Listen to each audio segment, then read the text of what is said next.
我係陳祖光，今一屆第8屆立法會選委會界別當選嘅議員。我喺過去38年啦，喺做警察，我做呢個警察隊員佐級協會嘅主席嘅時候咧，曾經經歷過佔中啦、旺暴啦，去到黑暴等等，令到我對政府、對社會有一個好唔同嘅認識。其實你而家有冇一啲話特別關注嘅議題咧，想率先係要提出咧咁？譬如話係老人家養老、退休嘅安排啦，同埋喺公屋或者醫療上面係點樣去推動改善或者係改革。香港有好多老人家都佔咗差唔多200萬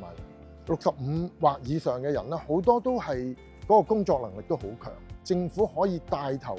做一啲彈性嘅退休計劃安排，或者提供一啲服務俾香港嘅長者。對於公務員現時我哋嗰個嘅行政效率咧，有啲咩意見，或者係你有啲咩具體嘅一啲建議咧？內地嘅發展咧，其實對公務員嚟講要求好高，先令到而家國家嘅發展嘅速度提升。我哋而家公務員制度係咪可以透過優化程序而令到公務員嘅工作變得輕鬆而快捷，亦都有效率。2019年黑暴嘅期間咧，香港好艱難啊！有國安法之後，我哋就睇到嗰個對比，